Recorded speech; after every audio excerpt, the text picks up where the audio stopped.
So hi friends, ನಮಸ್ಕಾರ. Welcome back to my YouTube channel. So friends, ಇವತ್ತಿಂದು video ಏನು ಅಂತ ನಿಮಗೆಲ್ಲರಿಗೂ ಗೊತ್ತಾಗಿರುತ್ತೆ. ಸೊ ತಮ್ಮನೇಲಿ ನೋಡಿರ್ತೀರ. ಸೊ ಸುಮಾರು ದಿವಸದಿಂದ ಕಾಯ್ತಾ ಇರ್ತೀರ. ನಾನು ಬೇರೆ ಒಂದು ಸ್ವಲ್ಪ ಹೈಪ್ ಕೊಟ್ಬಿಟ್ಟಿದ್ದೆ 100 ಡೇಸ್ಗೆ ಒಂದು ಸ್ವಲ್ಪ ಕಂಟೆಂಟ್ ಬೇರೆ ಥರ ಮಾಡ್ಕೊಂಡಿದ್ದೀನಿ ಅಂತ. ಬಟ್ ಇವತ್ತು ಮಾಡೋಕ್ಕಾಗ್ತಿಲ್ಲ guys. So I am really very very very sorry. So ನೋಡೋಣ, ಅದನ್ನು ಇನ್ನೊಂದು ದಿನ ಮಾಡೋಣ. ಲೈಕ್ ನನಗೇನೋ ಒಂಥರ ಆಸೆ ಇತ್ತು, ಬಟ್ ಇವತ್ತಿಂದು ಮಾಡಬೇಕು ಅಂತ, ಬಟ್ ಆಗ್ತಿಲ್ಲ. ಒಂದು ಸ್ವಲ್ಪ ಪರ್ಸ್ನಲ್ ರೀಸನ್ಸು, ಮತ್ತು ವರ್ಕ್ ಅಂತೂ ಹೆವಿ ಇದೆ, ಪೀಕ್ ಲೆವೆಲಲ್ಲಿ ವರ್ಕ್ ಇದೆ. ಸೊ ಫ್ರೀನೇ ಆಗ್ತಿಲ್ಲ. ಸ್ವಲ್ಪ ಸ್ಟಾಕ್ ಅಪ್ಡೇಟ್ ಮಾಡೋದೆಲ್ಲ ಇತ್ತು, ಎಲ್ಲ ಮಾಡಿ ಇವಾಗ ಜಸ್ಟ್ ಕೂತೆ ಫ್ರೆಂಡ್ಸ್ ವಿಡಿಯೋ ಮಾಡೋಕ್ಕೆ. ಸೊ ಬನ್ನಿ, 100 ಡೇಸ್ದು ನನಗೆ ಎಕ್ಸ್ಪೀರಿಯೆನ್ಸ್ ಹೇಗಿತ್ತು ಅಂತ ಒಂದು ಸ್ವಲ್ಪ ಮಾತಾಡೋಣ. ಸುಮಾರು ವೀಡಿಯೋಗಳಲ್ಲಿ ಮಾತಾಡಿದ್ದೀನಿ, ಬಟ್ ಇವತ್ತಿಗೆ 100 ಡೇಸ್ ಕಂಪ್ಲೀಟ್ ಆಗಿರೋದು ನನಗೆ ಹೆಂಗೆ ಪರ್ಸ್ನಲಾಗಿ ಫೀಲ್ ಆಗ್ತಿದೆ ಅಂದರೆ, ಈ ವಿಡಿಯೋಸ್ ಹೇಳಿದ್ರೆ 100 ಡೇಸ್ ಕಂಪ್ಲೀಟ್ ಆಗೋಗುತ್ತೆ. ಸೊ 100th ಡೇ ವಿಡಿಯೋ ಅಂತ ಇದು ಮಾಡ್ತಾ ಇರೋದು ನಾನು. ಸೊ ತುಂಬ ನೆಕ್ಸ್ಟ್ ಲೆವೆಲಲ್ಲಿತ್ತು ಗೈಸ್, ಎಕ್ಸ್ಪೀರಿಯೆನ್ಸ್ ಮಾತ್ರ ನೆಕ್ಸ್ಟ್ ಲೆವೆಲಲ್ಲಿತ್ತು. ಆಮೇಲೆ ಇನ್ನು ಏನು ಹೇಳಬೇಕು, ಸ್ಟಾರ್ಟಿಂಗ್ ಲೆವೆಲಲ್ಲಿ ತುಂಬ ಚೆನ್ನಾಗೇ ರೆಸ್ಪಾನ್ಸ್ ಸಿಕ್ತು ನನಗೆ. ಸೊ ಎಲ್ಲೂ ಕೂಡ ಡಿಸಪಾಯಿಂಟ್ ಆಗಲಿಲ್ಲ ನನಗೆ. ಲೈಕ್ ವ್ಯೂಸಲ್ಲಾಗಲಿ ಇದರಲ್ಲಾಗಲಿ ಒಂದು 2 to 3 ಡೇಸಿಂದ ಒಂದು ಸ್ವಲ್ಪ ಡೌನ್ ಆಗಿದೆ. ವ್ಯೂಸ್ ಡಬಲ್ ಡಿಜಿಟಲ್ಲಿದೆ, ಬಟ್ 1 2 3 4 ವೀಡಿಯೋಸಿಂದ ಅದಾದಮೇಲೆಲ್ಲ ತ್ರಿಬಲ್ ಡಿಜಿಟಲ್ಲೇ ಇರೋದು. ಸೊ ಒಂದು ಸ್ವಲ್ಪ ನೋಡೋಣ, ಏನೇ ಆಗಲಿ ಒಂದು ಸ್ವಲ್ಪ ಡೌನ್ಫಾಲ್ ಇದ್ದೇ ಇರುತ್ತೆ, ಅದು ಕಾಮನ್ನು, ಏನು ಮಾಡೋಕ್ಕಾಗಲ್ಲ. ನೋಡೋಣ ಗೈಸ್ ಏನಾಗುತ್ತೆ ಅಂತ. ಇದೇ ರೀತಿ ಇವಾಗ ತುಂಬ ವೀಡಿಯೋಸ್ ಎಲ್ಲ ಮಾಡಿಬಿಟ್ಟಿದ್ದೀನಿ. ಸೊ ತುಂಬ ನೋಡಿದ್ದೀರ ನೀವು. ಸೊ ಪ್ರೀವಿಯಸ್ ಆಗಿ ಇರಾಟ ಅಂತ ಒಂದು ಮೂವಿ ರಿವ್ಯೂ ಕೊಟ್ಟಿದ್ದೀನಿ. ಸೊ ಮೂವೀಸ್ ಬಗ್ಗೆ ತುಂಬ ಚೆನ್ನಾಗಿ ರೆಸ್ಪಾನ್ಸ್ ಬರ್ತಿದೆ. ಸೊ ತುಂಬ ಚೆನ್ನಾಗಿ ಹೋಗ್ತಿದೆ ವ್ಯೂಸು. ಸೊ ಅದಾದಮೇಲೆ ನಾನು ಫಸ್ಟು ಜರ್ನಿ ಸ್ಟಾರ್ಟ್ ಮಾಡಿದಾಗ ಲೈಕ್ ಅಲ್ಲಿಂದನೇ ಜಸ್ಟ್ ಒಂದು ಸಿಂಪಲಾಗಿ ಒಂದು ಇದು ಮಾಡ್ಕೊಬರೋಣ ಬನ್ನಿ ಫ್ರೆಂಡ್ಸ್. ಸೊ ತಿರುಪತಿ ದೇವಸ್ಥಾನಕ್ಕೆ ಹೋಗಿರೋದು ಫಸ್ಟ್ ಬ್ಲಾಗ್ ಅಪ್ಲೋಡ್ ಮಾಡಿರೋದು ನಾನು. ಸೊ ನೆಕ್ಸ್ಟ್ ಲೆವೆಲ್ ಇತ್ತು ಎಕ್ಸ್ಪೀರಿಯೆನ್ಸ್ ಮಾತ್ರ. ಯಾಕೆ ಅಂದರೆ ನಾನೊಂದು ಹೇಳ್ತೀನಿ ಗೈಸ್. ಸೊ ನಾನು ಯಾವತ್ತೂ ರೀಲ್ಸ್ ಮಾಡಿದವನಲ್ಲ, ಯಾವತ್ತೂ ಕ್ಯಾಮ್ರಾ ಹಿಡ್ಕೊಂಡು ಮಾತಾಡ್ದವನಲ್ಲ, ಕ್ಯಾಮ್ರಾ ಮುಂದೆ ಮಾತಾಡ್ದವನಲ್ಲ. ಸೊ ಅವತ್ತೇ ಫಸ್ಟು ಯಾವುದೇ ಟ್ರಯಲ್ ಏನೂ ಇಲ್ಲ. ಸ್ಟಾರ್ಟಿಂಗೇ ಫಸ್ಟ್ ಹೋಗ್ಬಿಟ್ಟು ಅಷ್ಟು ಜನರ ಮಧ್ಯೆ ಹೋಗಿ ಕ್ಯಾಮ್ರಾ ಹಿಡ್ದು ಮಾತಾಡೋಕ್ಕೆ ಒಂದು ಸ್ವಲ್ಪ ಒಂಥರ ನರ್ವ್ನೆಸ್, ಒಂಥರ ಭಯ ಇರ್ತಿತ್ತು. ಬಟ್ ಏನು ವ್ಲಾಗಲ್ಲೆಲ್ಲ ಮಾಡ್ತಾರೆ, ಸೊ ಎಷ್ಟೊಂದು ಜನ ಮಾಡ್ತಿದ್ದಾರೆ, ಸೊ ಯಾರು ಮಾಡ್ದಿರೋದೇನು ಮಾಡ್ತಾಯಿಲ್ವಾ ಅಂತ ಒಂದು ಧೈರ್ಯ ತಗೊಂಡು ಸೊ ಮಾಡಿರೋ ವೀಡಿಯೋ. ಅದಾದಮೇಲೆ ನೆಕ್ಸ್ಟು ಕ್ಯಾಶುವಲಾಗಿ ಡೈಲಿ ಅಪ್ಡೇಟ್ ಮಾಡೋದಕ್ಕೆ ಹೋಗ್ತಿದೆ. ಮತ್ತು ಐಪ್ಯಾಡ್ ಯೂಸರ್ಸು ಮತ್ತು ಇದ್ರದ್ದು ಲೈಕ್ ಅಂದರೆ ಆ್ಯಪಲ್ ರಿಲೇಟೆಡ್ ಇಶ್ಯೂಸ್ ಆದರೆ ಹೆಂಗೆ, ಸೊ ಹನುಮಾನ್ಜಿದು ಬ್ಲೆಸ್ಸಿಂಗ್ಸ್ ಅಂತ ಮಾಡಿದ್ದೀನಿ. ಸೊ ಅದಾದಮೇಲೆ ಹಿಂಗೆ ನಾರ್ಮಲಾಗಿ ಮಾತಾಡ್ಕೊಂಡು ಎಲ್ಲ ಕ್ಲೀನಾಗಿ ಇದು ಮಾಡ್ಕೊ ಬಂದೆ. ಆದಮೇಲೆ ಟಾಕ್ಸಿಕ್ ಬಗ್ಗೆ ಮಾತಾಡಿದ್ದೀನಿ. ಸೊ ಟಾಕ್ಸಿಕ್ ನನ್ನ ಪ್ರಕಾರ ಫಸ್ಟ್ ಲುಕ್ ಅನಿಸುತ್ತದು ನಾನು ಮಾತಾಡಿರೋ ಅಂಥದ್ದು. ಸೊ ಅದಾದಮೇಲೆ ಬಿಗ್ ಬಾಸ್ ಬಗ್ಗೆ ರಿವ್ಯೂ ಕೊಟ್ಟಿದೆ. ಅದಾದಮೇಲೆ guys like Tamil Nadu versus Karnataka ಅಂದರೆ ಸಿಲಂಬರಸನ್ ಅನ್ನೋ ಯಾರೋ ಒಬ್ಬ ವ್ಯಕ್ತಿ ಹೋರಾಟಗಾರ, ಅಂದರೆ ತಮಿಳ್ನಾಡು ಹೋರಾಟಗಾರ, ಅವನು ಯಾರಿಗೋ ಹೊಡೆದಿದ್ದ, ಲೈಕ್ ಕನ್ನಡಿಗರಿಗೆ ಡ್ರೈವರ್ ಮೇಲೆ ಕೈ ಮಾಡಿದ್ದ ಅಂದ್ಬಿಟ್ಟು ಒಂದು ಟಾಪಿಕ್ ಮಾತಾಡಿದೆ. ಅದು ನೆಕ್ಸ್ಟ್ ಲೆವೆಲಲ್ಲಿ ಹೋಗಿತ್ತು ವ್ಯೂಸ್ ಮಾತ್ರ. ಬಟ್ ಏನು ಅಂದರೆ ಗೈಸ್, ನನಗೆ ಆ ಥರ ಇಷ್ಟ ಆಗಲಿಲ್ಲ. ಲೈಕ್ ಅದ್ರ ಮೇಲೆ ಇನ್ನೊಂದು ವೀಡಿಯೋ ಮಾಡಿದೆ, ಸೊ ಸಾರಿ ಕೇಳಿದ್ರು ಅಂತ. ಸೊ ಅದು ನೆಕ್ಸ್ಟ್ ಲೆವೆಲಲ್ಲಿ ಹೋಯ್ತು ವ್ಯೂಸು. ಸೊ ಅದನ್ನೇ ಕಂಟಿನ್ಯೂ ಮಾಡ್ಬೋದಿತ್ತು, ಏನಕ್ಕೆ ಕಂಟಿನ್ಯೂ ಮಾಡಲಿಲ್ಲ ಅಂತ ನಿಮ್ಗೆಲ್ಲರಿಗೂ ಡೌಟ್ ಬರ್ಬೋದು. ಸೊ ನನಗೆ ಆ ಥರ ಇಷ್ಟ ಆಗಲ್ಲ ಕಾಂಟ್ರವರ್ಸಿ ಎತ್ಕೊಂಡು ಮಾತಾಡೋಕ್ಕೆ. ಕಾಂಟ್ರವರ್ಸಿ ಅನ್ನೋದಕ್ಕಿಂತ ಅದು ಲೈಕ್ ನನಗೇನೋ ಒಂಥರ ಬೇಜಾರು ಗೈಸ್. ಯಾಕೆ ಅಂದರೆ ಓಕೆ, ಜನರು ಇವಾಗ ನನ್ನ ಚಾನಲ್ನ ಕೂತಾಗ ನನಗೆ ಹೆಂಗಿರ್ಬೇಕು ಗೊತ್ತಾ ಗೈಸ್, ವ್ಯೂಸ್ ಸೆಕೆಂಡ್ರಿ, ಲೈಕ್ ಅದರಿಂದ ಅರ್ನಿಂಗ್ ಸೆಕೆಂಡ್ರಿ, ಎಲ್ಲ ಸೆಕೆಂಡ್ರಿ. ನಾನು ಏನೋ ಒಂದು ಮಾಡ್ತಾಯಿದ್ದೀನಿ, ನಾನು ಏನೋ ಒಂದು ಹೇಳ್ತಾಯಿದ್ದೀನಿ ಅಂದರೆ ಸೊ ಜನ ಅದನ್ನು ಒಂದು ಎಂಟರ್ಟೈನ್ಮೆಂಟ್ ಆಗಿರಬೇಕು, ಒಂದು ಫ್ರೀ ಮೈಂಡ್ ಆಗಬೇಕು. ಸೊ ಇವಾಗ ಎಲ್ಲ ಕೆಲಸ ಮಾಡಿರ್ತಾರೆ, ಸೊ ಕೆಲಸ ಮಾಡ್ಕೊಬಂದು ಕೂತಿರ್ತಾರೆ. ಲೈಕ್ ನನ್ನ ವೀಡಿಯೋ ಅಪ್ಲೋಡ್ ಆಗೋದಿಲ್ಲ 8 o'clock ಹಂಗೆ. ಸೊ ನೀವು 9 o'clock 9:30 ಹಿಂಗೆ ನ್ಯೂಸ್ ಚಾನಲ್ ನೋಡ್ತಾರೆ. ಸೊ ನಂದು ಕೂಡ ನ್ಯೂಸ್ ಚಾನಲ್ ಥರ ಮಾಡೋಕ್ಕೆ ನನಗೆ ಇಷ್ಟ ಆಗಲಿಲ್ಲ. First thing. ಸೆಕೆಂಡ್ ಥಿಂಗು ಬಂದ್ಬಿಟ್ಟು ಲೈಕ್ ನಾನು ಬರೀ ಆ ಥರ ಟಾಪಿಕ್ಸ್ ಬಗ್ಗೆನೇ ಮಾತಾಡ್ಕೊಂಡು ಹೋದರೆ ಲೈಕ್ ನನಗೆ ಆ ಥರ ಮೈಂಡ್ಸೆಟ್ ಇಲ್ಲ. ಮೈಂಡ್ಸೆಟ್ ಅನ್ನೋದಕ್ಕಿಂತ ನನಗೆ ಲೈಕ್ ಜನರನ್ನ ನಗಿಸ್ಬೇಕು, ಎಂಟರ್ಟೈನ್ ಮಾಡಬೇಕು. ಸೊ ನೋಡ್ತವ್ರೆ ಅಂದಾಗ ಒಂದು ಪೀಸ್ ಆಫ್ ಮೈಂಡ್ ಇರಬೇಕು. ಸೊ ಇನ್ಫಾರ್ಮೇಷನ್ ಕೊಡಬೇಕು ಒಳ್ಳೆ ರೀತಿಲಿ. ಸೊ ಇವಾಗ ಯೂಟ್ಯೂಬ್ನ ಗೈಸ್ ಇವಾಗ ಏನು ಅಂದರೆ, ಒಂದು ಟೈಮ್ ಇತ್ತು. ಸೊ ಒಂದು ಕ್ಯಾಟಗರಿ ಅಂದರೆ ಅಬೌವ್ 18, ಅಬೌವ್ 20, ಅಬೌವ್ 25 ಈ ಥರ ಕ್ಯಾಟಗರಿಯವ್ರು ಮಾತ್ರ ಯೂಸ್ ಮಾಡ್ತೀರಿ. ಯಾಕಂದರೆ ಮಕ್ಳಿಗೆಲ್ಲ ಆಗ ಮೊಬೈಲ್ಗಳು ಕಡಿಮೆ ಕೊಡ್ತಿದ್ವು, ಆಮೇಲೆ ಕಡಿಮೆ ಇರ್ತಿತ್ತು, ಆಮೇಲೆ ಎಲ್ಲ ಈ ರೀತಿ ಇದ್ದಿದ್ದರಿಂದ ಜಾಸ್ತಿ ಆ ಕ್ಯಾಟಗರಿ ಯೂಸ್ ಮಾಡ್ತೀವಿ. ಬಟ್ ಇವಾಗ ಹಿಂಗಾಗ್ಬಿಟ್ಟಿದೆ ಅಂದರೆ ಸ್ಕೂಲ್ ಕಡೆಯಿಂದನೇ ಆ ವಿಡಿಯೋ ತೋರಿಸಿ ಈ ವಿಡಿಯೋ ತೋರಿಸಿ ಅಂದ್ಬಿಟ್ಟು ಆನ್ಲೈನ್ ಕ್ಲಾಸಸ್ಸು ಇದೆಲ್ಲ ಆಗ್ಬಿಟ್ಟು ಮಕ್ಳು ಕೈಲಿ ಮೊಬೈಲ್ ಇರುತ್ತೆ. ಸೊ ಯೂಟ್ಯೂಬ್ ಚಾನಲ್ ಓಪನ್ ಮಾಡಿದಾಗ ನನ್ನ ಚಾನಲ್ ಸಿಕ್ಕಿದ್ರೆ ಅವ್ರಿಗೆ ನಾನು ಆ ಥರ ನನಗೆ ಇಷ್ಟ ಆಗೋಲ್ಲ. ಲೈಕ್ ಮಕ್ಳನ್ನೂ ನೋಡಬೇಕು, ಒಂಥರ ಏನೋ ಇನ್ಫಾರ್ಮೇಷನ್ ಇರಬೇಕು, ಏನಾರ ಕಲಿಯೋ ಅಂಥದ್ದು ಹೇಳೋಣ. ಸೊ ಇದ್ದಿದ್ದೆ ಇದು ಎಷ್ಟೊಂದು ಚಾನಲ್ಗಳು ಐತೆ, ಅವ್ರದ್ದು ತಪ್ಪು ಅಂತ ನಾನು ಹೇಳ್ತಾಯಿಲ್ಲ. ಬಟ್ ಅವ್ರದ್ದು ಪ್ರೊಫೆಷನ್ನೇ ಅದಾಗಿ ಪಿಕ್ ಮಾಡ್ಕೊಂಡಿರ್ತಾರೆ. ಸೊ ನಾನು ಇದನ್ನು ಒಂದು ಎಂಟರ್ಟೈನ್ಮೆಂಟ್ ಚಾನಲ್ ಆಗಿ ಸ್ಟಾರ್ಟ್ ಮಾಡಿದ್ದು. ನಿಜವಾಗ್ಲೂ ಸೀರಿಯಸ್ಸಾಗಿ ಹೇಳಬೇಕು ಅಂದರೆ ಅದು ಬಿಟ್ಟರೆ ನನಗೆ ಬೇರೆ ಇನ್ನೇನು ಉದ್ದೇಶನೂ ಇಲ್ಲ. ಸೊ ಅದಾದಮೇಲೆ ನಾನು ಡೈಲಿ ವ್ಲಾಗ್ಸ್ ಥರ ಮಾಡೋಣ ಅಂತಲೂ ಸ್ಟಾರ್ಟ್ ಮಾಡಿರೋದು. ಬಟ್ ಡೈಲಿ ವ್ಲಾಗ್ಸು ಆಗ್ತಿಲ್ಲ. ಸುಮಾರು ವೀಡಿಯೋಗಳಲ್ಲಿ ಹೇಳಿರೋ ಥರ ಲೈಕ್ ಅದು ನನಗೆ ಸೆಟ್ ಆಗೋಲ್ಲ ಅಂತ ಅನಿಸ್ತಿದೆ. ಯಾಕೆ ಅಂದರೆ ನಾನು ಡೈಲಿ ರೊಟೇಷನ್ನು ಕ್ಯಾಶ್ ಯೂಶಲಾಗಿರುತ್ತೆ. ಸೊ ಅದಕ್ಕೋಸ್ಕರ ಸೊ ಗೈಸ್ ಇದೀನಿ ಎಷ್ಟೊಂದು ವೀಡಿಯೋಗಳಲ್ಲಿ ಹೇಳ್ಬಿಟ್ಟಿದ್ದೀನಿ. ತುಂಬ ಎಕ್ಸ್ಪ್ಲೈನ್ ಮಾಡಿದಾಗ ಲೈಕ್ ಏನದು ಡೈಲಿ ವ್ಯೂವರ್ಸ್ ಇರ್ತಾರಲ್ಲ ಅವ್ರಿಗೆ ಬೋರ್ ಹಿಡಿಸ್ಬಿಡುತ್ತೆ. ಲೈಕ್ ಏನು ಹೇಳಿ ಟಾಪಿಕ್ನ ಹೇಳ್ತಾ ಇರ್ತಾರೆ. ಸೊ ಹೊಸ್ದಾಗಿ ನೋಡೋರು ಏನೂ ಬೇಜಾರಾಗಲ್ಲ, ಬಟ್ ಡೈಲಿ ನೋಡೋರು ಒಂದು ಸ್ವಲ್ಪ ಬೋರ್ ಹಿಡಿಸ್ಬಿಡುತ್ತೆ. ಸೊ ಅದಾದಮೇಲೆ ಲೈಕ್ ನಾನು ಮಾಡಿರೋದು 3 ಥರ ವೀಡಿಯೋ ಅದ್ರ ಮೇಲೆ, ಆ ಥರ ಟಾಪಿಕ್ಸ್ ಮೇಲೆ. ಅದು ಬಿಟ್ಟರೆ ನೆಕ್ಸ್ಟು ಟಕ್ ಅಂತ ನನ್ನ ಮೂವಿಗೆ ಅದೇ ಮೂವಿ ಆದಮೇಲೆ ಲೈಕ್ ಓಕೆ ಡೈಲಿ ಕಂಟೆಂಟ್ ಬೇಕು ಅಂದ್ಬಿಟ್ಟು, ಕಂಟೆಂಟ್ ಅನ್ನೋದಕ್ಕಿಂತ ಒಂದು ಎಕ್ಸ್ಪೆರಿಮೆಂಟ್ ಮಾಡೋಣ ಅಂದ್ಬಿಟ್ಟು ನನ್ನ ತಲೆಯಲ್ಲೂ ಅದು ಓಡ್ತಿತ್ತು. ಡೆಲಿವರಿ ಬಾಯ್ಸ್ದು ಸ್ಟ್ರಗಲ್ ಹೇಗಿರುತ್ತೆ ಒಂದು ಮಾಡಬೇಕು ಅಂತ. ಅದನ್ನು ಮಾಡಿದೆ. ಬಟ್ ಅದ್ರಲ್ಲಿ ಏನೊಂದು ಮಿಸ್ಟೇಕ್ ಆಯಿತು ಅಂದರೆ ಗೈಸ್, ನನ್ನ ಹತ್ರ ಲೈಕ್ ಇದು ಗೋಪ್ರೋ ಸೆಟ್ ಇಲ್ಲ. ಅಂದರೆ ಕ್ಯಾಮ್ರಾ ಅಥವಾ ಹೆಲ್ಮೆಟ್ಗೆ ಕ್ಯಾಮ್ರಾ ಫಿಕ್ಸ್ ಮಾಡ್ಕೊಂಡು ಹೋಗೋ ಥರ ಟ್ರಾವೆಲ್ ಮಾಡೋತ್ತೆ ಇರಲಿಲ್ಲ ನನ್ನ ಹತ್ರ ಸಿಸ್ಟಮ್ ಅಂದರೆ ಇದು ವಸ್ತುಗಳಂದ್ರೆ ಆ ಥರ ಪ್ರಾಡಕ್ಟ್ಸ್ ಇರಲಿಲ್ಲ ನನ್ನ ಹತ್ರ. ಸೊ ಮೊಬೈಲ್ನ ಇಟ್ಟು ಮಾಡ್ಬೋದಿತ್ತು, ಬಟ್ ನಾನು ಆ ರಿಸ್ಕ್ ತಗೊಳಕ್ಕೆ ರೆಡಿ ಇರಲಿಲ್ಲ. ಯಾಕೆ ಅಂದರೆ ರಿಸ್ಕ್ ಅನ್ನೋದಕ್ಕಿಂತ ಗೈಸ್ ಒಂದು ಸತಿ ಅದು ಬಿತ್ತು ಅಂದರೆ ಮೊಬೈಲು ಲೈಕ್ ಕ್ಯಾಮ್ರಾ ಬಿತ್ತು ಅಂದರೆ ಒಂದು ಪಕ್ಷ ಓಕೆ ರೆಡಿ ಕೊಟ್ಬಿಟ್ಟು ಒಂದು ವಾರ ಕುತ್ಕೋಬೋದು.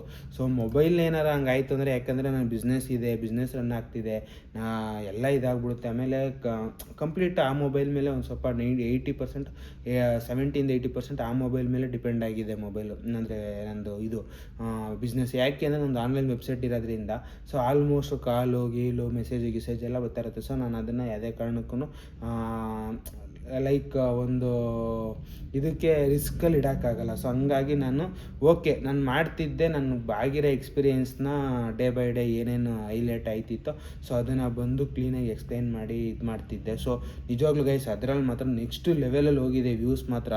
ಸೊ 30 days ಚಾಲೆಂಜ್ ಅಂತ ತಗೊಂಡಿದ್ದು 985, ಆಲ್ಮೋಸ್ಟ್ 1000 ನಿಯರ್ಲಿ ಹೋಗ್ಬಿಟ್ಟೈತೆ. ಸೊ ಅದಾದಮೇಲೆ 1000 days ಸಬ್ಸ್ಕ್ರೈಬರ್ಸು, ಅದು ತುಂಬ ಚೆನ್ನಾಗೈತೆ. 1000 ಸಬ್ಸ್ಕ್ರೈಬರ್ಸು ಸೊ ಸಿಕ್ಕಾಬಟ್ಟೆ ನೆಕ್ಸ್ಟ್ ಲೆವೆಲಲ್ಲಿ ಹೋಯ್ತು ವ್ಯೂಸು. 1.1K ಅದು ಆಲ್ಮೋಸ್ಟು.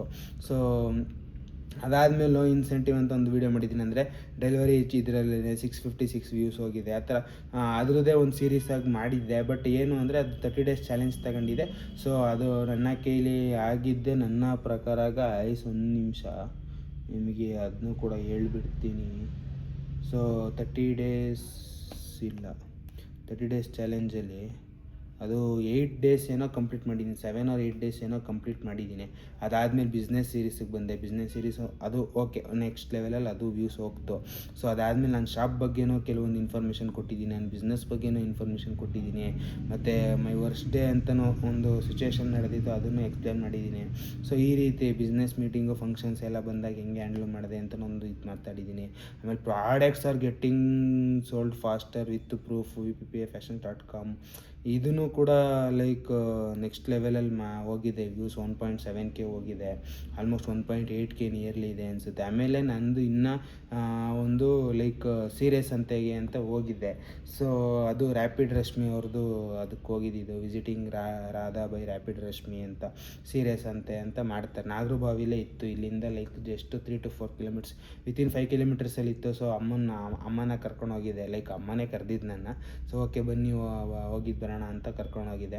ಸೊ ಅದಾದಮೇಲೆ RCB ಇದಾಯಿತು ಅಂದ್ಬಿಟ್ಟು ಬ್ಯಾಂಗ್ಳೂರಲ್ಲಿ ಇದಾಯಿತು ಅಂದ್ಬಿಟ್ಟು ಒಂದು ಮಾಡಿದ್ದೆ. ಆಮೇಲೆ 2000 ಸಬ್ಸ್ಕ್ರೈಬರ್ಸ್ದು ಕೂಡ ಮಾಡಿದ್ದೀನಿ ವೀಡಿಯೋ. ಲೈಕ್ ಅದನ್ನು ಕ್ಯಾಪ್ಚರ್ ಮಾಡೋದು 1000 ಸಬ್ಸ್ಕ್ರೈಬರ್ ಬಂದು ಸೆಲೆಬ್ರೇಷನ್ನು, 2000 ಸಬ್ಸ್ಕ್ರೈಬರ್ ಬಂದು ಕ್ಯಾಪ್ಚರ್ ಮಾಡೋದು ಅಷ್ಟೇ ಮಾಡಿರೋದು ನಾನು. ಸೊ ಅದಾದಮೇಲೆ ಎಲ್ಲ ಮೆಗಾ ಆಫರ್ ಕ್ಲೋಸಸ್ಸು ಈ ಥರ ನನ್ನ ಬಿಸ್ನೆಸ್ ರಿಲೇಟೆಡ್ ಬಗ್ಗೆ ಮಾತಾಡಿದ್ದೀನಿ. ಆಮೇಲೆ ನಾರ್ಮಲಾಗಿ ಬಿಸ್ನೆಸ್ ರನ್ ಮಾಡೋಕ್ಕೆ ಏನೇನು ಬೇಕು ಇದನ್ನೆಲ್ಲ ಮಾಡಿದ್ದೀನಿ. ಅದನ್ನೇ ಒಂದು ಸೀರೀಸಾಗಿ ಮಾಡಿದ್ದೀನಿ, ಬಟ್ ಡೇಸ್ ಎಲ್ಲ ಕೌಂಟ್ ಮಾಡಿಲ್ಲ ಅದರಲ್ಲಿ. ಆಮೇಲೆ 50 ಡೇ ವ್ಲಾಗ್ ಹೇಗಿತ್ತು ಅಂತಲೂ ಒಂದು ಹೇಳಿದ್ದೀನಿ. ಸೊ ಅದು ಇದೇ ಥರ ವೀಡಿಯೋ ಬರುತ್ತೆ, ವೀಡಿಯೋ ಬಂದಿದೆ ನೋಡಿ. ಸೊ 50 ಡೇಸ್ ಆದಮೇಲೆ ಟಾಕ್ಸಿಕ್ ರಿವ್ಯೂ ಇದೆಲ್ಲ ಹೋಗಿದೆ ಗೈಸ್. ಆಮೇಲೆ ಆರ್ಯನ್ ಮೂವಿ ಅದು ನೆಕ್ಸ್ಟ್ ಲೆವೆಲಲ್ಲಿದೆ ಮೂವಿ ಮಾತ್ರ. ಸೊ ನನ್ನ ನೋಡಿ ಯಾರ್ಯಾರೆಲ್ಲ ಮೂವಿ ನೋಡಿದರೆ ದಯವಿಟ್ಟು ಕಮೆಂಟ್ ಮಾಡಿ. ಲೈಕ್ ಇಲ್ಲ ಅಂದ್ರೂ ಹೆಂಗಿತ್ತು ಮೂವಿ ಕಮೆಂಟ್ ಮಾಡಿ. ಸೊ ನೋಡೋಣ. ಕಂಟೆಂಟ್ ಕ್ರಿಯೇಷನ್, ಆರ್ಟ್ ರಿಯಾಲಿಟಿ ಅದ್ರ ಬಗ್ಗೆನೂ ವೀಡಿಯೋಸ್ ಮಾಡಿದ್ದೀನಿ. ಸೊ ತುಂಬ ವೀಡಿಯೋಸ್ ಮಾಡಿದ್ದೀನಿ ಗೈಸ್. ಸೊ ಒಂದೊಂದೇ ವೀಡಿಯೋ ಬಗ್ಗೆ ಎಕ್ಸ್ಪ್ಲೇನ್ ಮಾಡ್ಕೊಂಡು ಕೂತ್ಕೋಬೇಕು ಅಂದರೆ ಈ ವಿಡಿಯೋ ಒಂದು 3/4 ಅವರಿಂದ 1 ಅವರ್ ಹೋಗ್ಬಿಡುತ್ತೆ. ಅದಾದಮೇಲೆ ದೇವಸ್ಥಾನ ಬಿಸಿಲು ಮಾರಮ್ಮ ಅಂತ ನಮ್ಮೂರಲ್ಲಿರೋ ಅಂಥದ್ದು, ಅದರದ್ದು ಒಂದು ಜಾತ್ರೆ ಇತ್ತು, ಅದರದ್ದು ಕೂಡ ವೀಡಿಯೋ ಮಾಡಿದ್ದೀನಿ ಆಲ್ಮೋಸ್ಟು. ಆಮೇಲೆ ಯುಗಾದಿ ಹಬ್ಬದ ಶುಭಾಶಯಗಳು. ಯುಗಾದಿ ಹಬ್ಬದ್ದು 3500 ಸಬ್ಸ್ಕ್ರೈಬರ್ಸ್ ಕಂಪ್ಲೀಟ್ ಆಗಿತ್ತು ಅಂತ ಒಂದು ವೀಡಿಯೋ ಮಾಡಿದ್ದೀನಿ. ಸೊ ಅದಾದಮೇಲೆ ಹಿಂಗೆ ಗೈಸ್ ಸಂಡೇ ಸ್ಪೆಷಲ್ಲು. ಸೊ ಅದಾದಮೇಲೆ ನನಗೆ ಹೆವಿ ಎಕ್ಸ್ಪೆಕ್ಟೇಷನ್ ಇದ್ದಿದ್ದು cook with me cooking challenge ಅಂತ ತಗೊಂಡಿದ್ದೆ. ಸೊ 3500 ಸಬ್ಸ್ಕ್ರೈಬರ್ ಆದಾಗ ಲೈಕ್ ನಾನೇನು ಪಾರ್ಟಿ ಕೊಡ್ಸೋದಾಗಲಿ ಸೆಲೆಬ್ರೇಟ್ ಮಾಡೋದಾಗಲಿ ಮಾಡಿರಲಿಲ್ಲ. ಓಕೆ ನೋಡೋಣ ಅಂದ್ಬಿಟ್ಟು ನಾನೇ ಒಂದು ಕುಕ್ಕಿಂಗ್ ಚಾನಲ್. ಆ್ಯಕ್ಚುಲಿ ನಾನು ತುಂಬ ಕಡಿಮೆ ಟೈಮ್ ಸ್ಪೆಂಡ್ ಮಾಡೋದು, ಬಟ್ ಅದಕ್ಕೆ ಕಮೆಂಟ್ಸ್ ಮಾತ್ರ ನೆಕ್ಸ್ಟ್ ಲೆವೆಲಲ್ಲಿ ಬಂತು. ಏನು ಬ್ರೋ ನೀವು ಹಿಂಗೆ ಈ ರೀತಿ ಮಾಡ್ತೀರಾ, ಲೈಕ್ ಎಕ್ಸ್ಪೀರಿಯೆನ್ಸ್ ಇರೋ ಥರನೇ ಕುಕ್ ಮಾಡ್ತಾಯಿದ್ದೀರಾ ನೀವು, ಸುಳ್ಳು ಹಂಗೆ ಹಿಂಗೆ ಅಂತ. ಬಟ್ ನಿಜ ಹೇಳಬೇಕು ಅಂದರೆ ಗೈಸ್, ನನಗೆ ಅಡುಗೆ ಮನೆಗೆ ನನಗೂ ಸಂಬಂಧನೇ ಇಲ್ಲ. ಲೈಕ್ ನಾನು ಹೋಗೋದೇ ರೇರು. ಆಮೇಲೆ ಎಲ್ಲೆಲ್ಲಿ ಏನೇನು ವಸ್ತು ಇರುತ್ತೆ ಅನ್ನೋದು ಗೊತ್ತಿರಲ್ಲ. ಆಮೇಲೆ ಏನೇನು ಹಾಕಬೇಕು ಅನ್ನೋದು ಮೇಯ್ನು. ಅದು ಲೈಕ್ ನನಗೇನಂದರೆ ಬೇಸಿಕ್ಸ್ ಗೊತ್ತು. ಬೇಸಿಕ್ಸು ಝೀರೋಯಿಂದನೂ ಗೊತ್ತಿಲ್ಲ ಅಂತ ಹೇಳಲ್ಲ, ಬೇಸಿಕ್ಸ್ ಗೊತ್ತು ಗೈಸ್. ಒಂದು ಅನ್ನ ಮಾಡೋಕ್ಕೆ ಗೊತ್ತು, ಒಂದು ಸಾಂಬಾರು ಮಾಡ್ಬೇಕಾದ್ರೆ ಏನೇನು ಇಂಗ್ರೀಡಿಯೆಂಟ್ಸ್ ಹಾಕ್ತಾರೆ ಅಂತ ಗೊತ್ತು, ಯಾವ ಥರ ಇದು ಮಾಡ್ತಾರೆ ಅನ್ನೋದು ಗೊತ್ತು. ಲಾಸ್ಟ್ ಅಂದರೆ ಕುಕ್ಕರ್ ಗಿಟ್ಟಾಗಿ ಎಷ್ಟು ವಿಷಿಲು ಈ ಥರ ಸಣ್ಣ ಪುಟ್ಟ ಇನ್ಫಾರ್ಮೇಷನ್ ಬೇಸಿಕ್ ಲೆವೆಲಿಗೆ ಗೊತ್ತು. ಸೊ ಅದಕ್ಕಿಂತ ನೆಕ್ಸ್ಟ್ ಲೆವೆಲಿಗೆ ಗೊತ್ತಿಲ್ಲ ನನಗೆ. ಆಮೇಲೆ ಒಂದು ಮೂವಿ ರಿವ್ಯೂ ಅಂತ ಕೊಟ್ಟಿದ್ದೀನಿ, ಜನಗಣಮನ ಅಂತ. ಅದು ಮಾತ್ರ ನೆಕ್ಸ್ಟ್ ಲೆವೆಲ್ ಇದೆ. ಆ ಮೂವಿನೂ ನೆಕ್ಸ್ಟ್ ಲೆವೆಲಲ್ಲಿ ಇದೆ, ನೋಡ್ಬೋದು. So my surprise plan flops. ಅವತ್ತು ಆ್ಯಕ್ಚುಲಿ ಏನಾಯಿತು ಅಂದರೆ, ಇದು ಕನ್ಫ್ಯೂಸ್ ಆಗ್ತಾಯಿದ್ದೀರ ತುಂಬ ಜನ. ಲೈಕ್ ಅವತ್ತಿನ ದಿನವೇ ನಾನು ಸರ್ಪ್ರೈಸ್ ಮಾಡಬೇಕು ಅಂದ್ಬಿಟ್ಟು ಪ್ಲ್ಯಾನ್ ಮಾಡಿ 2-3 ಸ್ಟೋರಿಗೆ ವಿಸಿಟ್ ಮಾಡ್ತೀನಿ. ಬಟ್ 3-4 ಸ್ಟೋರ್ಗೆ ವಿಸಿಟ್ ಮಾಡ್ತೀನಿ. 2 ಸ್ಟೋರಲ್ಲಿ ಲೈಕ್ ನಾನು ವೀಡಿಯೋ ಮಾಡ್ತೀನಿ ಅಪ್ಲೋಡ್ ಮಾಡಬೇಕು ಅಂತ. ಬಟ್ ನಾನು ಲೈಕ್ ಚಾರ್ಜ್ ನನಗೆ ಐಡಿಯಾ ಇರಲಿಲ್ಲ. ಯಾಕಂದರೆ ನಾನು ಅಂದ್ಕೊಂಡಿದ್ದೆ 2 ಸ್ಟೋರ್ ವಿಸಿಟ್ ಮಾಡೋಣ, ಯಾವ್ದಾದ್ರು ಸಕ್ಸಸ್ ಆದರೆ ಯಾವ್ದಾರ ಒಂದರಲ್ಲಿ ತಗೊಬತ್ತಾರೋಣ ಅಂತ ನಾನು ಪ್ಲ್ಯಾನ್ ಮಾಡಿದ್ದು. ಬಟ್ ಅಲ್ಲಿ 2 ಸ್ಟೋರ್ಗೆ ಹೋಗ್ತಿದ್ದಂಗೆ ಚಾರ್ಜ್ ಫುಲ್ ಕಡಿಮೆ ಆಯಿತು. ಯಾಕಂದರೆ ವೀಡಿಯೋ ಮಾಡೋಕ್ಕೆ ಇಟ್ಟಾಗ ನಿಮಗೆ ಗೊತ್ತಿರುತ್ತೆ. So video on and off camera on and off ಮಾಡ್ತಿದ್ದಾಗ ಆಟೋಮೆಟಿಕಾಗಿ ಚಾರ್ಜ್ ಕಡಿಮೆ ಆಯ್ತಾ ಇರುತ್ತೆ. ಸೊ ಹಂಗಾಗಿ ಅವತ್ತಿನ ದಿನ ನಾನು ಪ್ಲ್ಯಾನ್ ಮಾಡಿದ್ದು ಫ್ಲಾಪ್ ಆಯಿತು ಅನ್ನೋದು ಆ ಕಾನ್ಸೆಪ್ಟು. ಸೊ ಎಷ್ಟೋ ಜನ ಫ್ಲಾಪ್ ಆಯಿತು ಅಂತ ಅಂದ್ಬಿಟ್ಟು ನಾಳೆಗೇನೆ ಗಿಫ್ಟ್ ಮಾಡ್ದ ಅನ್ನೋ ಥರ ಅಂದ್ಕೊಂಡ್ರು. ಬಟ್ ಹಂಗಲ್ಲ ಗೈಸ್. ಸೊ ಮಾರ್ನಿಂಗ್ ನಂಗೆ ಡೆಲಿವರಿ ಆಯಿತು. ಸೊ ಅದನ್ನು ಕಂಪ್ಲೀಟಾಗಿ ಹೇಳಿದ್ದೀನಿ, ಬಟ್ ಇನ್ಡೆಪ್ತಾಗಿ ಹೇಳಿರಲಿಲ್ಲ. ಸೊ ಮಾರ್ನಿಂಗ್ ಅಂದರೆ ಈ ವಿಡಿಯೋದಲ್ಲಿ ಮೈ ಸರ್ಪ್ರೈಸ್ ಪ್ಲ್ಯಾನ್ ಫ್ಲಾಪ್ಸ್ ಅಂತ ಹಾಕ್ಬಿಟ್ಟು ಲೈಕ್ ಓಕೆ ನನಗೆ ನಾಳೆ ಬರುತ್ತೆ ಡೆಲಿವರಿ ಅಂತ ಆ ವಿಡಿಯೋದಲ್ಲಿ ಲಾಸ್ಟ್ ಮೂಮೆಂಟಲ್ಲಿ ಒಂದು ಸತಿ ಏನೋ ಹೇಳಿದ್ದೀನಿ. ಬಟ್ ಅದನ್ನೇ ಹೇಳಿದಾಗ ಮೈ ಸರ್ಪ್ರೈಸ್ ಪ್ಲ್ಯಾನ್ ಶಿಫ್ಟೆಡ್ ಟುಮಾರೋ ಅಂತ ಅಂದಾಗ ಅದಕ್ಕೇನು ವ್ಯಾಲ್ಯೂನೇ ಇರಲ್ಲ. ನೋಡಿ ಇವಾಗ 649 ಹೋಗಿದೆ ಅದು ತಮ್ಮನಿಲ್ ನೋಡಿರೋರಿಗೆ. ಸೊ ಆ ರೀತಿ ಫ್ಲಾಪ್ ಆಗಿದ್ದು. ಅವತ್ತಿನ ಪ್ಲ್ಯಾನ್ ಫ್ಲಾಪ್ ಆಯಿತು. ಮಾರ್ನಿಂಗ್ ಡೆಲಿವರಿ ಆಯಿತು ನನಗೆ. ಸೊ ಡೆಲಿವರಿ ಆಗಿದ ತಕ್ಷಣ ಅದನ್ನು ಪ್ಯಾಕ್ ಮಾಡಿ ಅದನ್ನು ಹೆಂಗೆ ಸರ್ಪ್ರೈಸ್ ಮಾಡಿದೆ ಅಂತ ತೋರಿಸ್ದೆ. ಬಟ್ ಏನು ಅಂದರೆ ಫೇಸ್ ರಿವೀಲ್ ಮಾಡಿಲ್ಲ ಅಪ್ಪ ಅಮ್ಮಂದು ಯಾರ್ದು. ಸೊ ಫೇಸ್ ರಿವೀಲ್ ಮಾಡೋಂಗಿದ್ರೆ ಇನ್ನೂ ಚೆನ್ನಾಗಿರ್ತಿತ್ತು. ಸೊ ಏನೇನೋ ಸ್ವಲ್ಪ ಪ್ರೈವೇಸಿ ಅಂತ ಆ ಥರ, ಅದಕ್ಕೋಸ್ಕರ ನಾನು ರಿವೀಲ್ ಮಾಡ್ತಾಯಿಲ್ಲ. ಸೊ ಅದಾದಮೇಲೆ ಗೈಸ್ ಅಂದರೆ ಗಿಫ್ಟ್ ಅಂತ ಸಡನ್ನಾಗಿ ಕೊಟ್ಟೆ ಅನ್ನೋದ್ರ ಮೇಲೆ ಒಂದು ಟಾಪಿಕ್ ಮಾಡಿದ್ದೀನಿ. ಆಮೇಲೆ ನಂಜನಗೂಡು ಟೆಂಪಲ್ ನೆಕ್ಸ್ಟ್ ಲೆವೆಲ್ ಇತ್ತು ಗೈಸ್ ಜಾತ್ರೆ ಮಾತ್ರ. ಸೊ ಅದ್ರದ್ದು ಒಂದು 8 ನಿಮಿಷದ ವೀಡಿಯೋ ಬಿಟ್ಟಿದ್ದೀನಿ. ಆಮೇಲೆ ಅದನ್ನು ನನ್ನ ಎಕ್ಸ್ಪೀರಿಯೆನ್ಸ್ ಹೆಂಗಿತ್ತು ಅಂತ 22 ನಿಮಿಷದ ವೀಡಿಯೋ ಬಿಟ್ಟಿದ್ದೀನಿ. ಈಗ ರೀಸೆಂಟಾಗಿ ಬಿಟ್ಟಿರೋದು ಗೈಸ್, ಇವಾಗ ಹೇಳ್ತಾ ಇರೋದೆಲ್ಲ. ಸೊ ಆಮೇಲೆ ಅದಾದಮೇಲೆ ಹುಷಾರು ತಪ್ಪು ಮಲ್ಕೊಂಡೆ. ಸೊ ಅದ್ರದ್ದು ಒಂದು ವೀಡಿಯೋ ಮಾಡಿಬಿಟ್ಟಿದ್ದೀನಿ. ಸೊ ಗೈಸ್ ಇವಾಗ ನೀವೆಲ್ಲ ಅನ್ಕೋಬೋದು, ಏನಪ್ಪ ಇವನು ಏನು ಚಾನಲ್ ನಡೆಸ್ತಾವನೆ, ಲೈಕ್ ಎಲ್ಲ ಮಿಕ್ಸ್ ಮಾಡಿಬಿಡ್ತಾನೆ, ಆಮೇಲೆ ಕಂಟೆಂಟ್ ಏನೇನೋ ಕಂಟೆಂಟ್ ತಗೋತಾ ಇರ್ತಾನೆ. ಗೈಸ್, ನಿಮಗೆ ಈ ಥರ ಎಲ್ಲ ಯಾರ್ಯಾರು ಅನ್ಕೋತಿದ್ದೀರೋ ನನಗೆ ಗೊತ್ತಿಲ್ಲ. ಓಕೆ, ಚೇಂಜ್ ಆಗದಿರ ನಾನು ಇದೇ ರೀತಿ ಕಂಟಿನ್ಯೂ ಮಾಡ್ತೀನಿ ಅಂತ ನಾನು ಹೇಳಲ್ಲ. ಆದಷ್ಟು ಬೇಗ ಅಪ್ಡೇಟ್ ಆಯ್ತೀನಿ. ಸೊ ಬಿಸ್ನೆಸ್ ಕಡೆ ಒಂದು ಸ್ವಲ್ಪ ತಲೆ ಹಾಕಿರೋದ್ರಿಂದ, ಬಿಸ್ನೆಸ್ ಕಡೆ ಜಾಸ್ತಿ ತಲೆ ಕೊಡ್ತಾ ಇರೋದ್ರಿಂದ, ಅಂದರೆ ನೋಡ್ತಾ ಇರೋದ್ರಿಂದ ಒಂದು ಸ್ವಲ್ಪ ಇದೇ ಥರ ವೀಡಿಯೋಸ್ ಜಾಸ್ತಿ ಬರುತ್ತೆ. ಅಂದರೆ ಗೈಸ್, ಇವಾಗ ಏನು ಗೊತ್ತಾ, ಕಂಟೆಂಟ್ ಕ್ರಿಯೇಷನ್ ಅಂದೇ ತಲೆ ಓಡಿಸೋದು. ಅದಾದಮೇಲೆ ಇನ್ನೊಂದೇನಾಗುತ್ತೆ ಅಂದರೆ, ಸೊ ವಾರಕ್ಕೆ 2 ಬಿಡಬೇಕಾದಾಗ ನಿಮಗೆ ಇವಾಗ ನೋಡಿ, ಇವಾಗ 100 ಡೇಸ್ ಏನು ಕಂಪ್ಲೀಟ್ ಮಾಡಿದ್ದೀನಿ ಅಲ್ವಾ. ಸೊ 100 ಡೇಸಲ್ಲಿ ಬಿಡೋ ಅಂಥದ್ದನ್ನ ನೀವು 700 ದಿನ ಬಿಡ್ಬೋದು, 10 ದಿನಕ್ಕೆ ಒಂದೊಂದು ಬಿಡ್ಬೋದು. ಬೇಡ ನಿಮ್ಗೆ ಅಷ್ಟು ಬೇಡ ಅನಿಸಿದ್ರೆ ಲೈಕ್ 500 ದಿನಕ್ಕೆ ಬಿಡ್ಬೋದಿತ್ತು. ನಾನು ಹೇಳ್ತಾ ಇರೋದು ಲೈಕ್ ಹೆಂಗೆ ಅಂದರೆ, ವಾರಕ್ಕೆ ಒಂದೊಂದು ಬಿಟ್ಕೊಂಡು ಹೋಗಿದ್ರೆ ಆಗೋಗಿರೋದು. ಆ ಥರ 500 ದಿನ ಅಂದರೆ 1 ವರ್ಷ ಹತ್ತತ್ರ ಆಗೋಗಿರೋದು ಇದು 100 ವೀಡಿಯೋ. ಸೊ ಈ ರೀತಿ 1 ವರ್ಷ ಯಾಕೆ ಗೈಸ್, 1.25 ವರ್ಷ 1.5 ವರ್ಷ ಹೋಗಿರೋದು. ಸೊ 2 ವೀಡಿಯೋ ಬಿಟ್ರೂ ಆಲ್ಮೋಸ್ಟು 365 ಡಿವೈಡೆಡ್ ಬೈ 2 ಮಾಡಿ. 365 ಡಿವೈಡೆಡ್ ಬೈ 2 185. ಇನ್ನು 82 ವೀಡಿಯೋ ಮಾಡಿದ್ರೆ 1 ವರ್ಷ ಕಂಪ್ಲೀಟ್ ಆಗೋಗಿರೋದು ನಂದು. ಸೊ ಇಷ್ಟು ರಿಸ್ಕ್ ತಗೊಂಡು ನಾನು 100 ಡೇಸ್ ಮಾಡೋದು ಏನು ಅವಶ್ಯಕತೆ ಇರಲ್ಲ. ಆಮೇಲೆ ಇನ್ನೂ ಒಂದೇನು ಅಂದರೆ, ಡೈಲಿ ಮಾಡೋದು ಸಿಕ್ಕಾಪಟ್ಟೆ ಕಷ್ಟ, ನಾನೇ ಹೇಳ್ತೀನಿ. ಸೊ ದಯವಿಟ್ಟು ಯಾರ್ಯಾರೆಲ್ಲ ವ್ಲಾಗರ್ಸ್ ನೋಡ್ತಾ ಇರ್ತೀರೋ ಅಥವಾ ಪ್ಲ್ಯಾನ್ ಮಾಡ್ತಾಯಿದ್ದೀರೋ, ಸೊ ದಯವಿಟ್ಟು ಆದಷ್ಟು ಕೂತ್ಕೊಂಡು 10 ಸತಿ ಯೋಚನೆ ಮಾಡಿ. ನೀವು ಫ್ರೀ ಇದ್ದೀವಿ, ನಾವು ಈ ಶೆಡ್ಯೂಲಲ್ಲಿ ಪ್ಯಾಕ್ ಮಾಡ್ಬೋದು ವೀಡಿಯೋಸ್ನ, ಅಥವಾ ಡೇ ಪೂರ್ತಿ ಫ್ರೀ ಇರ್ತೀವಿ, ತಿಂಗಳಾನ ಪೂರ್ತಿ ಫ್ರೀ ಇರ್ತೀವಿ. ಆಮೇಲೆ ಇನ್ನೂ ಒಂದೇನು ಅಂದರೆ, ನನಗೆ ಕೆಲಸ ಇಲ್ಲ ಏನೂ, ಲೈಕ್ ನನಗೇನಾರು ಒಂದು ಇನ್ಕಮ್ ಸೋರ್ಸ್ ಬರೋ ಅಂಥದ್ದು ಬೇಕು ಅಂತ ಪ್ಲ್ಯಾನ್ ಮಾಡ್ತಿದ್ರೆ ಗೈಸ್, ಒಂದೇ ಒಂದು ನಿಮಿಷ,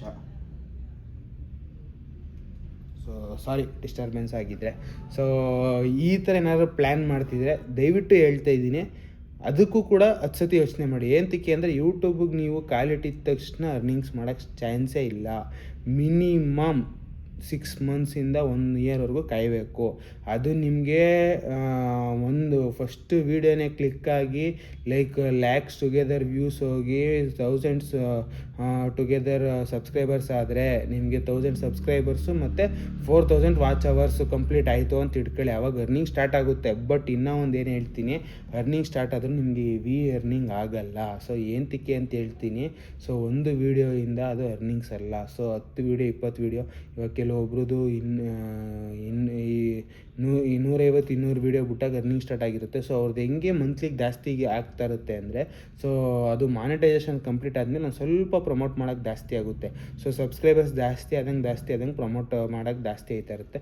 ಸೊ ಅವಾಗ ನಿಮಗೆ ಯಾವಾಗ ಮಾನಿಟೈಸೇಷನ್ ಆನ್ ಆಗುತ್ತಲ್ಲ, ನಿಮ್ದು ಹಿಂದೆ ಏನೇನು ವೀಡಿಯೋ ಇರುತ್ತಲ್ಲ ಅದ್ರದ್ದು ಅರ್ನಿಂಗ್ಸ್ ಎಲ್ಲ ಅವತ್ತು ಬರಲ್ಲ. ಸೊ ಯಾವಾಗ ಆನ್ ಆಗುತ್ತೋ ಅವಾಗ ಸ್ಟಾರ್ಟ್ ಆಗುತ್ತೆ ನಿಮಗೆ ಅರ್ನಿಂಗ್ಸ್ ಆಗೋದು ಪ್ರತಿಯೊಂದು ವೀಡಿಯೋ ಮೇಲೆ. ಸೊ ಅರ್ನಿಂಗ್ಸ್ ಆಗೋದು ಸ್ಟಾರ್ಟ್ ಆದಾಗ ಏನಾಗುತ್ತೆ, ನೀವು ಪ್ರೀವಿಯಸ್ ವೀಡಿಯೋ ಯಾವುದೇ ವೀಡಿಯೋ ನೋಡ್ತಿದ್ರು ಜನ, ಸೊ ಅದಕ್ಕೆ ಬಂದು ನಿಮಗೆ ಅರ್ನಿಂಗ್ಸ್ ಆಗೋಕ್ಕೆ ಸ್ಟಾರ್ಟ್ ಆಯ್ತಿರುತ್ತೆ. ಸೊ ಒಂದು ವೀಡಿಯೋಯಿಂದ ಆಗಲ್ಲ. ಆಮೇಲೆ ಸ್ಟಾರ್ಟಿಂಗಲ್ಲಿ ನಿಮಗೆ ತುಂಬ ಕಡಿಮೆ ಅರ್ನಿಂಗ್ಸ್ ಆಯ್ತಿರುತ್ತೆ, ಲೈಕ್ $100 ಅಂತ ಹೇಳ್ತಾರೆ. So $100 at any cost.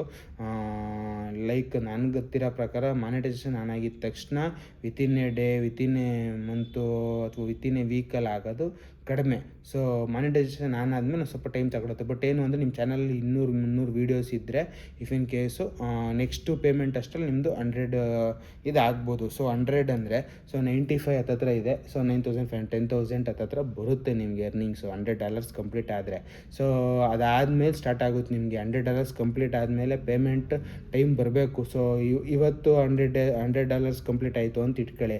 So next month 5th ಏನೋ ಸಮಥಿಂಗ್ ಡೇಟ್ ಇರುತ್ತೆ. So if in case 12th 15th ಇದ್ದರೆ ಆ ಟೈಮಲ್ಲೇ ಬಂದ್ಬಿಡುತ್ತೆ, ನಿಮ್ಮ ಬ್ಯಾಂಕ್ ಅಕೌಂಟ್ ಟ್ರಾನ್ಸ್ಫರ್ ಆಗುತ್ತೆ. ಇಫ್ ಇನ್ ಕೇಸು 5ನೇ ತಾರೀಕು 10ನೇ ತಾರೀಕು ಈ ಥರ ಡೇಟ್ ಇದ್ದರೆ ನೆಕ್ಸ್ಟ್ ಮಂತ್ಗೆ ಶಿಫ್ಟ್ ಆಗೋಗುತ್ತದು. ಸೊ ಈ ರೀತಿ ಎಲ್ಲ ಇರುತ್ತೆ. ಮಾನಿಟೈಸೇಷನ್ ಆನ್ ಆಗೋದು ಅಷ್ಟು ಈಸಿ ಎಲ್ಲ ಗೈಸ್. ಆನ್ ಆದಮೇಲೆ ಅರ್ನಿಂಗ್ಸ್ ಆಗೋದಂತೂ ಇನ್ನೂ ಹೆವಿ ಇದೆ. ಅದಾದಮೇಲೆ ನೀವೆಲ್ಲ ಏನು ಅನ್ಕೋತಾ ಇದ್ದೀರ, like 100K subscribers, 200K 150K ಆಗೋದ್ರೆ ಸಾಕು, ಆಮೇಲೆ ಪ್ರಮೋಷನ್ಸ್ ಬರೋಕ್ಕೆ ಸ್ಟಾರ್ಟ್ ಆಗುತ್ತೆ. ಪ್ರಮೋಷನ್ ಬಂದಾಗ ನಾವು ಲ್ಯಾಕ್ಸ್ ಟುಗೆದರ್ ದುಡ್ಡು ಬಿಡ್ಬೋದು. ಇವೆಲ್ಲ ಸುಳ್ಳು ಗೈಸ್. ಏನಕ್ಕೆ ಅಂತ ಹೇಳ್ತೀನಿ, ನಿಮ್ಮ ಚಾನಲ್ ಡಿಮ್ಯಾಂಡ್ ಇರಬೇಕು. ಆಮೇಲೆ ಸಬ್ಸ್ಕ್ರೈಬರ್ಸ್ ನೋಡಿ ಕೊಡ್ತಾರೆ. ಒಂದು ಸೆಕೆಂಡು ನಿಮ್ಮದು ವ್ಯೂಸು ರನ್ನಿಂಗ್ ವ್ಯೂಸು ನಿಮ್ಮದು ಲಾಸ್ಟ್ 10 ಅಥವಾ 20 ವೀಡಿಯೋಸ್ ಯಾವ ರೀತಿ ಪರ್ಫಾರ್ಮ್ ಮಾಡಿದೆ, ಸೊ ನಿಮ್ಮ ಚಾನಲಲ್ಲಿ ಎಷ್ಟು ಮಿನಿಮಮ್ ವ್ಯೂಸ್ ಎಷ್ಟು ರೀಚ್ ಆಗಿದೆ, ಇದೆಲ್ಲ ಕ್ಯಾಲ್ಕುಲೇಟ್ ಮಾಡಿ ಅದಾದಮೇಲೆ ನೋಡಿ ನಿಮಗೆ ಅಂದರೆ ಅವ್ರ ಬ್ರ್ಯಾಂಡ್ಗೆ ಅವ್ರ ಪ್ರಾಡಕ್ಟ್ಗೆ ನೀವು ಸೆಟ್ ಆಯ್ತೀರ ಅನ್ನೋದು ವೆರಿಫೈ ಮಾಡಿ ಅದಾದಮೇಲೆ ನಿಮಗೆ ಪ್ರಮೋಷನ್ ಕಳಿಸೋದು. ಸೊ ಸುಮ್ಮನೆ ಯಾವುದೂ ಕಳಿಸಲ್ಲ.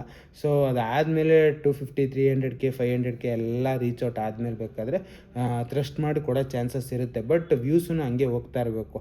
ಸೊ ನಿಮ್ಮ ಹತ್ರ 500K ಸಬ್ಸ್ಕ್ರೈಬರ್ಸ್ ಚಾನಲ್ ಐತೆ, ಬಟ್ ಏನು ಅಂದರೆ ವ್ಯೂಸು ಲೈಕ್ 10,000, 20,000K ಸ್ಟಾಪ್ ಆಗ್ತಿದೆ ಅಂದರೆ ಅದನ್ನು ಬ್ರ್ಯಾಂಡ್ ವ್ಯಾಲ್ಯೂ ಅಂದರೆ ಅವಾಗಲೂ ಪ್ರಮೋಷನ್ ಕೊಡ್ತಾರೆ, ಕೊಡಲ್ಲ ಅಂತ ಹೇಳ್ತಾ ಇಲ್ಲ. ಬಟ್ ಏನು ಅಂದರೆ ಪ್ರೈಸ್ ಅಮೌಂಟು ಕೂಡ ಹಂಗೆ ಕಡಿಮೆ ಇರುತ್ತೆ. ಸೊ ಈ ರೀತಿ ಗೈಸ್, ಸೊ ಈ ರೀತಿ ರನ್ ಆಗುತ್ತೆ. ಸೊ ಇದೆಲ್ಲ ನೋಡಿ ಮಾಡಿ ಹೆಜ್ಜೆ ಇಡಿ. ಆಮೇಲೆ ನಾನು 100 ಡೇ ಇದಕ್ಕೆ ಫುಲ್ಲು ಖುಷಿಯಾಗಿ ಮಾತಾಡ್ತೀನಿ ಅಂತಲ್ಲ. ಸೊ ಈ 100 ಡೇಸ್ ಮಧ್ಯದಲ್ಲಿ ಸಿಕ್ಕಾಪಟ್ಟೆ ಸ್ಟ್ರಗಲ್ ಮಾಡಿದ್ದೀನಿ ಗೈಸ್, ಸಿಕ್ಕಾಪಟ್ಟೆ ಸ್ಟ್ರಗಲ್ ಮಾಡಿದ್ದೀನಿ. ಸೊ ಕೆಲವೊಂದು ನಿಮ್ಮ ಮುಂದೆ ಹೇಳ್ಕೊಂಡಿದ್ದೀನಿ, ಅಂದರೆ ಕೆಲವೊಂದು ವೀಡಿಯೋಸ್ಗಳು ಹೇಳ್ಕೊಂಡಿದ್ದೀನಿ, ಕೆಲವೊಂದು ಹೇಳ್ಕೊಂಡಿಲ್ಲ. ಸೊ ಈ ರೀತಿ ಎಲ್ಲ ಆಗುತ್ತೆ. ಮತ್ತು ಇನ್ನೂ ಒಂದೇನು ಅಂದರೆ ಮಧ್ಯದಲ್ಲಿ ನಿಜವಾಗ್ಲೂ ಹೇಳ್ತಾ ಇದ್ದೀನಿ, ಇವಾಗ ನಾನು ಯಾವಾಗ ಲೈಕ್ ನಾಟ್ ಫೀಲಿಂಗ್ ವೆಲ್ ಅಂತ ವೀಡಿಯೋ ಮಾಡಿದ್ನಲ್ಲ, 1, 2, 3, 4, 5, 6, 7, 8 ಇದು 9ನೇ ವೀಡಿಯೋ. ಸೊ ಆಲ್ಮೋಸ್ಟ್ 10 ದಿನದಿಂದ ಗೈಸ್ ನಾನು ನಿಜವಾಗ್ಲೂ ಹೇಳ್ತೀನಿ, ವೀಡಿಯೋಸು ಮಾಡೋಕ್ಕೆ ಇಂಟ್ರೆಸ್ಟ್ ಇಲ್ಲ ಅನ್ನೋದಕ್ಕಿಂತ ಟೈಮ್ ಇಲ್ಲ. ಸೊ ಟೈಮ್ ಸಿಗ್ತಾಯಿಲ್ಲ ಒಂದು, ಆಮೇಲೆ ಎಡಿಟ್ ಮಾಡೋಕ್ಕೆ ಟೈಮ್ ಸಿಗ್ತಾಯಿಲ್ಲ, ಆಮೇಲೆ ಅಪ್ಲೋಡ್ ಮಾಡೋಕ್ಕೆ ಟೈಮ್ ಸಿಗ್ತಾಯಿಲ್ಲ. ಸೊ ಈ ರೀತಿ ಎಲ್ಲ ಪ್ರಾಬ್ಲಮ್ಸ್ನ ಫೇಸ್ ಮಾಡಬೇಕಾಗುತ್ತೆ. ಸೊ ಇದನ್ನು 100 ಡೇಸ್ ಕಂಟಿನ್ಯೂಟಿ ವೀಡಿಯೋ ಅಂತ ಮಾಡ್ತಾ ಇರೋದು. ಸೊ 100 ಡೇಸ್ಗೆ ಕಂಪ್ಲೀಟ್ ಆಗ್ತಿದೆ ಇವತ್ತಿನ ವೀಡಿಯೋ. ಸೊ ನಾಳೆಯಿಂದ ಏನು ಮಾಡೋದು ಏನು ಯೋಚನೆ ಮಾಡ್ತಿದ್ದೀನಿ. ಬಟ್ ಇವತ್ತಿಂದು ವೀಡಿಯೋ ಏನು ಪೋಸ್ಟ್ಪೋಂಡ್ ಆಗಿದೆಯಲ್ಲ ಅದನ್ನು ಆದಷ್ಟು ಬೇಗ ನಿಮಗೆ ಮಾಡೋಕ್ಕೆ ಟ್ರೈ ಮಾಡ್ತೀನಿ, ಕಂಟೆಂಟ್ ಕೊಡೋಕ್ಕೆ ಟ್ರೈ ಮಾಡ್ತೀನಿ ಅದನ್ನ. ಸೊ ನೋಡೋಣ ಏನಾಗುತ್ತೆ ಗೊತ್ತಿಲ್ಲ, ಅದನ್ನು ಬೇರೆ ರೀತಿ ಪ್ಲ್ಯಾನ್ ಮಾಡಿದೆ. ಬಟ್ ಅದು ಒಂದು ಸ್ವಲ್ಪ ಯಾಕೋ ಡೌಟು ಅಂತ ಅನ್ನಿಸ್ತಿದೆ. ಸೊ ಆದಷ್ಟು ಬೇಗ ಬರುತ್ತೆ ಅದು ವೀಡಿಯೋ ಆದಷ್ಟು ಬೇಗ ಅಂತ ಅಂತೀನಿ. ಸೊ ನೋಡೋಣ ಗೈಸ್ ಏನಾಗುತ್ತೆ ಗೊತ್ತಿಲ್ಲ. ಸೊ ಅದಾದಮೇಲೆ 4000 ಸಬ್ಸ್ಕ್ರೈಬರ್ಸ್ ಆಗಿರೋದು ಒಂದು ವೀಡಿಯೋ ಮಾಡಿದ್ದೀನಿ. ಆಮೇಲೆ ಇವಾಗ ಪ್ರೀವಿಯಸ್ ವೀಡಿಯೋದಲ್ಲಿ ಇರಾಟ ಮೂವಿದು ರಿವ್ಯೂ ಕೊಟ್ಟಿದ್ದೀನಿ. ಸಿಕ್ಕಾಪಟ್ಟೆ ಸಖತ್ತಾಗಿದೆ ಮೂವಿ ಮಾತ್ರ, ನೋಡಿ ಸಸ್ಪೆನ್ಸ್ ಥ್ರಿಲ್ಲರು ಚೆನ್ನಾಗಿದೆ. ಸೊ ಯಾವುದೇ ರೀತಿ ಬೋರ್ ಹಿಡಿಯಲ್ಲ ಮೂವಿ ಅಂತ ನನಗೆ ಫೀಲ್ ಆಗ್ತದೆ ಗೈಸ್. ನಾನು ಏನು ರಿವ್ಯೂ ಕೊಡ್ತೀನಲ್ವ, ನಾನು ಮನಸ್ಪೂರ್ವಕವಾಗಿ ನನ್ನ ಮನಸ್ಸಿಂದ ನನಗೆ ಏನು ಅನಿಸುತ್ತೋ ಅದನ್ನೇ 100% ಕೊಡೋ ಅಂಥದ್ದು. ಸೊ ನೀವು ನೋಡ್ಬೋದು ನನ್ನ ವೀಡಿಯೋ, ಅದಕ್ಕೆ ಎಲ್ಲೂ ಕಟ್ ಆಗಲ್ಲ, ಎಲ್ಲೂ ಬ್ರೇಕ್ ಆಗಲ್ಲ. ಸೊ ಇವಾಗ ನನ್ನ ವೀಡಿಯೋ ನೋಡ್ತಾರೆ ಇಲ್ಲಿವರೆಗೂ ಬಂದಿರ್ತೀರಲ್ಲ, ಸೊ ಅವ್ರಿಗೆ ನೋಡಿ ಹೋಗಿ ಚಾರ್ಜ್ ಆಗ್ತಿದೆ. ಸೊ ಅದನ್ನು ಆ ಪಾರ್ಟ್ನ ಒಂದು 2 ಸೆಕೆಂಡ್ಸ್ನ ಕಟ್ ಮಾಡ್ಬೋದು. ಬಟ್ ಬೇಡ, ಅವಶ್ಯಕತೆ ಇಲ್ಲ. 2 ಸೆಕೆಂಡ್ಸಿಂದ ನನಗೇನು ಲಾಸ್ ಅಥವಾ ಗೇನ್ ಆಗೋದಿರಲಿ. ಸೊ ಒನ್ ಟೈಮ್ ಥರ ಇರಬೇಕು ನನ್ನ ಚಾನಲ್ಲು ಅಂತ ನಾನು ಇದು ಮಾಡ್ತಾಯಿದ್ದೀನಿ. ಸೊ ಆದಷ್ಟು ಬೇಗ ಡೈಲಿ ವ್ಲಾಗ್ಸ್ ಬರೋಣ ಗೈಸ್. ನಿಮ್ಗೆ ಕಮೆಂಟ್ ಹಾಕಿ ಗೈಸ್, ನೀವು ಕಮೆಂಟ್ ಹಾಕಿ ನಿಮಗೆ ಡೈಲಿ ವ್ಲಾಗ್ಸ್ ಬೇಕಾ ಅಥವಾ ಈ ಥರ ವೀಡಿಯೋಸ್ ಬೇಕಾ. ಸೊ ನಿಮ್ಗೆ ಯಾವ್ದು ಚೆನ್ನಾಗಿ ಅನ್ನಿಸ್ತಿದೆ, ಯಾವುದು ಬೆಸ್ಟು, ಯಾವುದು ಸೂಪರು ಅಂತ ಅನ್ನಿಸ್ತಿದೆ ಅಂತ ಕಮೆಂಟ್ ಹಾಕಿ.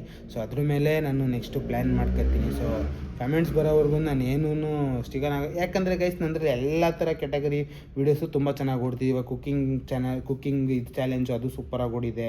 ಆಮೇಲೆ ನೆಕ್ಸ್ಟ್ ವ್ಲಾಗು ಅದೆಲ್ಲ ಬಿಸ್ನೆಸ್ದು ಅದು ಸೂಪರಾಗಿ ಹೋಗಿದೆ. ಸೊ ಅದಾದಮೇಲೆ 75th ಅದು ಬಿಡಿ. ಸೊ ಬಿಸ್ನೆಸ್ ಸೀರೀಸ್ ಅದು ಸಖತ್ತಾಗಿ ಓಡಿದೆ. ಆಮೇಲೆ ಡೆಲಿವರಿ ಸೀರೀಸು ಅದು ಸಖತ್ತಾಗಿದೆ, ಡೆಲಿವರಿ ಜಾಬ್ ಸೀರೀಸು. ಅದಾದ ನನ್ನ ಮೂವೀಸ್ದು ತುಂಬ ಚೆನ್ನಾಗಿ ಹೋಗ್ತಿದೆ. ಸೊ ಇಲ್ವಾ 1 ಮಂತ್ ಮೂವಿ ಚಾಲೆಂಜೇ ತಗೊಳ್ಳೋಣ ಅಂತ ಹೇಳಿ ಬೇಕಾದ್ರೆ 1 ಮಂತ್ ಮೂವಿ ಚಾನಲ್ಲೇ ತಗೊಂಡು ಅದನ್ನೂ ಕೂಡ ಟ್ರೈ ಮಾಡೋಣ. ಸೊ ಇವಾಗ ಹೆಂಗಿದ್ರು ನಾನು ಕುಂತಲ್ಲೇ ಮಾತಾಡಬೇಕು. ಸೊ ಅದನ್ನೂ ಕೂಡ ಟ್ರೈ ಮಾಡ್ಬೋದು. ಸೊ ಇನ್ನೂ 1 ಮಂತ್ ನಾನು ಫ್ರೀ ಆಗೋ ಡೌಟು, ಡೈಲಿ ವ್ಲಾಗ್ಸ್ ಇನ್ನೂ 1 ಮಂತ್ ಕಷ್ಟ ಅಂತ ಅನಿಸುತ್ತೆ. ಸೊ ನೋಡೋಣ ಗೈಸ್ ಏನಾಗುತ್ತೆ ಅಂತ ಹೇಳ್ತಾ ಈ ವಿಡಿಯೋಲಿ ನಿಲ್ಲಿಸ್ತಾ ಇದ್ದೀನಿ. So thank you for your support. ಅಂದರೆ ತುಂಬ ಚೆನ್ನಾಗಿ ಸಪೋರ್ಟ್ ಮಾಡ್ತಾಯಿದ್ದೀರಾ. ಆಲ್ಮೋಸ್ಟ್ 4000 ಸಬ್ಸ್ಕ್ರೈಬರ್ಸ್ ಕಂಪ್ಲೀಟ್ ಆಗಿ ಆಲ್ಮೋಸ್ಟ್ 4100 ಸಬ್ಸ್ಕ್ರೈಬರ್ಸ್ ಕಡೆ ಮುನ್ನಡೆ, ಅಂದರೆ ಇನ್ನು ಮುಂದಕ್ಕೆ ಹೋಗ್ತಾ ಇದ್ದೀವಿ. ಸೊ ನೋಡೋಣ, ಹಿಂಗೆ ಇದೇ ರೀತಿ ಸಪೋರ್ಟ್ ಮಾಡಿ. ಸೊ ನಾವು ಬೆಳಿತೀವಿ, ನಿಮ್ಮನ್ನೂ ಬೆಳೆಸ್ತೀವಿ. ಸೊ ಅಂದರೆ ನಿಮ್ಮ ಸಪೋರ್ಟೇ ನಮಗೆ ಗೈಸ್. ಏನು ಇದ್ರ ಬಗ್ಗೆ ನಾನೇನು ಮಾತಾಡಲ್ಲ ಜಾಸ್ತಿ ಅಂತ ಹೇಳ್ತಾ ಈ ವಿಡಿಯೋದಲ್ಲಿ ನಿಲ್ಲಿಸ್ತಾ ಇದ್ದೀನಿ guys. Take care, love you, bye.